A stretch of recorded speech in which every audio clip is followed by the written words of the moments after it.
What's up, guys? So like I said yesterday in the video that I made, I wasn't feeling very well over the weekend, and that's why I didn't put up Mass Effect Talks, but I'm going to be filming it right now. It's going to be on the Geth. Thank you to all of you that were telling me feel better and hope you feel better and all that stuff, so it really means a lot.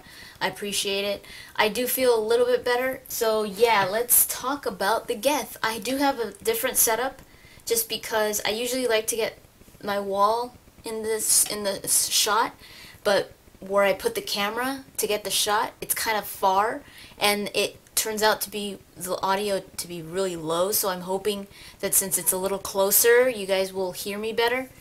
Hopefully. Last Mass Effect Talks I talked about Quarians, so it's only fitting for me to talk about the Geth now, since they have that strong connection. The Geth are located behind the Perseus Veil. And I'm sure if you don't know what the Perseus Veil is, I'm pretty sure you've heard of it. It's mentioned a lot in Mass Effect in the games, and what the Perseus Veil is, it looks like a curtain of clouds. It's like different colors. It's like it looks almost like a nebula or something like that. It does come out in Mass Effect 2, I believe. You go behind the Perseus Veil. And the Perseus Veil is what separates Geth space and like the Terminus systems and the Citadel space. So it's like a veil, it's like a curtain that just separates those two. So behind the Perseus Veil is where the Quarians used to live, so that's where Renok is, and that's where all the other Quarian planets are. But now it's taken over by the Geth, so they call it Geth space. On the other side of the Perseus Veil is the Terminus systems. And the Terminus systems, I'm sure you've heard of this also a lot in Mass Effect. For those of you that don't know what the Terminus systems are, it's a piece of space that isn't controlled by the Citadel. So it's outside of Citadel space. And what that means is there's not, the Citadel doesn't govern that part, the Terminus systems.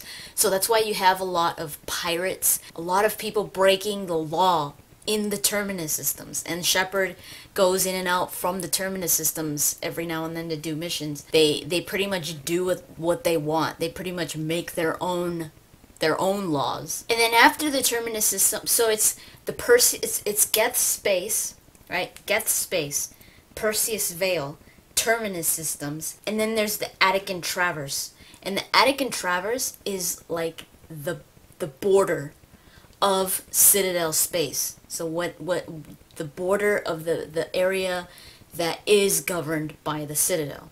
So the Attican Traverse is actually kind of dangerous because it's on the verge of the Terminus systems.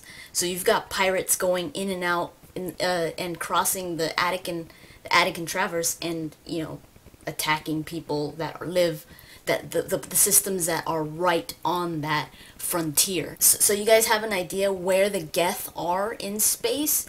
That's where they are. It's Citadel space, Attican Traverse, which is the border. And then it's the Terminus systems, and then it's the Perseus Veil, and then it's Geth space. Those in the Terminus systems are closest to the Geth, but they stay away from it. They stay away from the Perseus Veil just because it's dangerous, and you can't send if you want to send a probe to record what's behind the Perseus Veil, or to try to navigate, it doesn't work. So the Perseus Veil actually makes a lot of systems malfunction. So not a lot of people could navigate through it, and not a lot of people could see what's on the other side without them having to go through the Perseus Veil. So it's just dangerous to cross the Perseus Veil because there's Geth on the other side. And Geth, even though I'm going to go into this further, but even though they aren't the true Geth, which is what the Geth call themselves, the true Geth, aren't hostile, but if any ships cross the Perseus Veil, they usually do just shoot them down, because the Geth prefer their isolation from the other systems. So anybody that crosses it, they just take them down. Sovereign, if you guys watched my Reaper Mass Effect talks, I talked about how Sovereign is the scout of the Reapers. He was left behind while all the other Reapers went into dark space and just, you know, they basically shut down to save energy. Sovereign stayed behind to basically keep an eye on evolution and keep an eye on how species were evolving and when it was a perfect time for the Reapers to come back and harvest another species. Since Sovereign was going to be pretty much vulnerable because he was going to be shutting down and turning back on, so just to save energy. So he was going to be going into hibernating modes, and while he's in hibernation, a Reaper is vulnerable. You could do a lot of damage to a Reaper when they're in hibernation. So Sovereign chose to hide behind the Perseus Veil so that nobody could find him, no organic could find him, because not a lot of people cross the Perseus Veil, and it's hard to navigate through it. It's hard to scan it. So Sovereign hid behind the Perseus Veil for so long because it was the perfect spot for him to be out of danger, because he was going to be pretty vulnerable in certain points. And that's why he came in contact, Sovereign came in contact with the Geth, because he was in Geth's space. So I went over in my Quarian Mass Effect talks that the Quarian created the Geth. I'm sure everybody already that has played Mass Effect knows that. So the Quarians created the Geth about 300 years before Mass Effect. And they created them for cheap labor. The way that the Quarians created the Geth, and this is exactly how they function now because of the Quarians, they wanted the Geth to be able to function on their own, to be able to function and do things without the Quarians telling them what to do. So what they did was they created the Geth as almost like a community system. So all Geth, and Legion explains this a little bit in Mass Effect 2. When you say Geth, you're not talking about an individual Geth. Like, let's say Legion, you wouldn't say he's a Geth. Legion is actually a mobile system. He's a host for the Geth.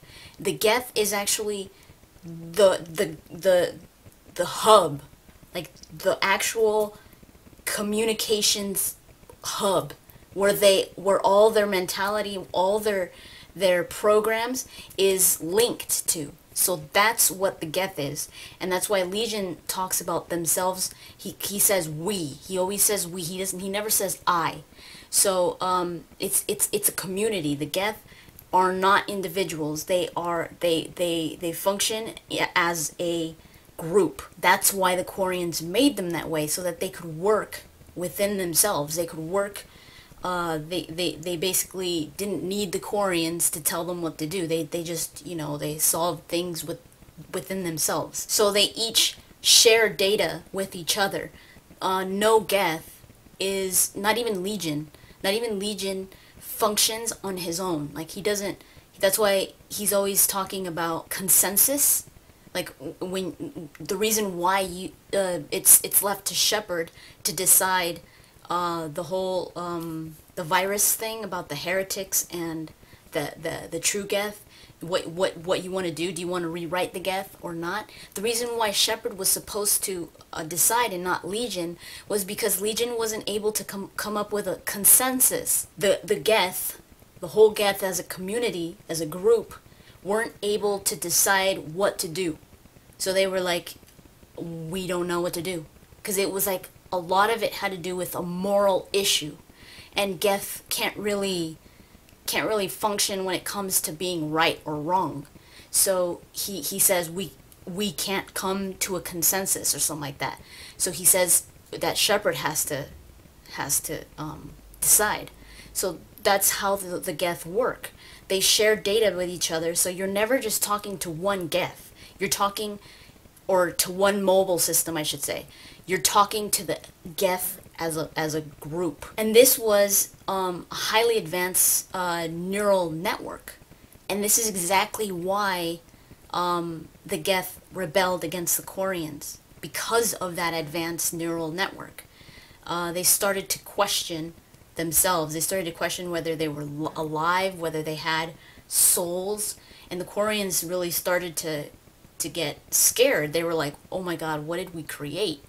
And when they were going to destroy the Geth, that's when the Geth defended themselves, and they just completely obliterated a lot of Quarians. They killed billions of Quarians, and basically had the Quarians have to, the Quarians had to evacuate completely the planets that they lived on, and they were taken over by the Geth.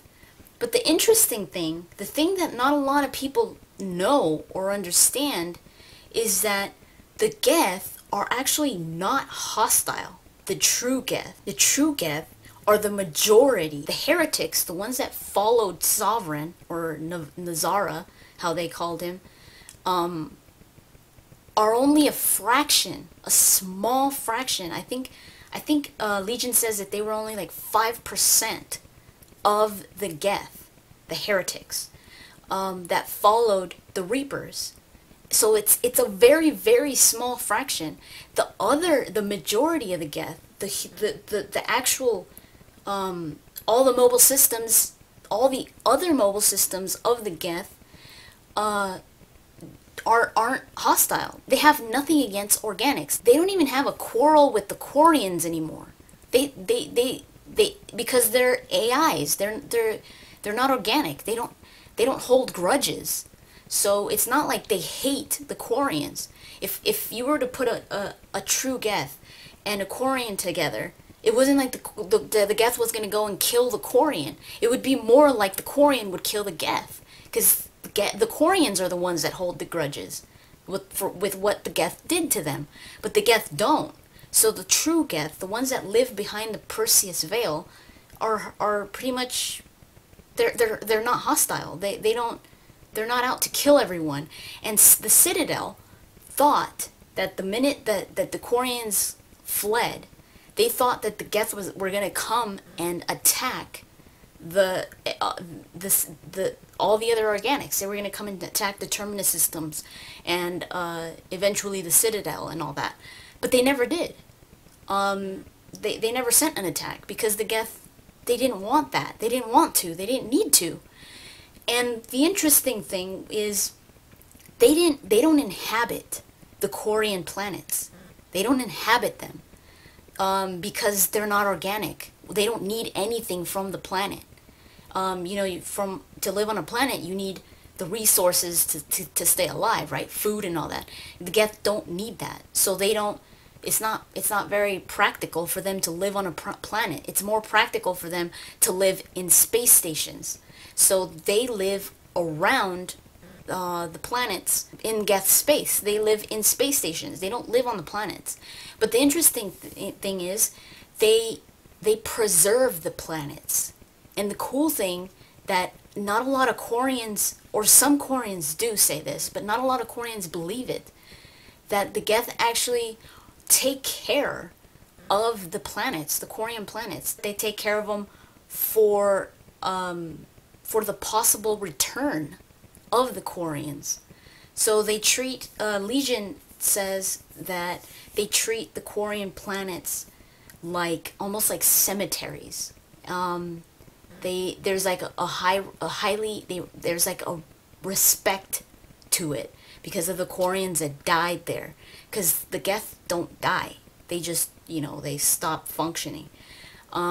So they don't have that type of ritual for the Geth, but they do have that respect towards the Quarians that died on the planet. They clean it up and stuff. So I just found that so interesting. I was like, wow, there's such a bad image of the Geth because of the heretics. They were the ones that were against the organics, and just because they were being used by Sovereign, by the Reapers. So Sovereign says that they're just tools, that their worship towards him is almost like not worthy of him, but he uses them because they're practical. He could use them. I mean, they're like weapons. In what better way? I mean, they're synthetic. They're not organic. So it's easier, and that's why Saren keeps telling Shepard that if organics were to react the way that the Geth were, to worship the Reapers would see a benefit to keeping organics alive. So that's why Saren was like, just give in, you know, they won't destroy us. They'll leave us living because they would use us. We would serve a purpose, even if we were just slaves or tools. We wouldn't die. And he used the Geth as an example. He says that's why, I mean, they're useful. They're useful to Sokka.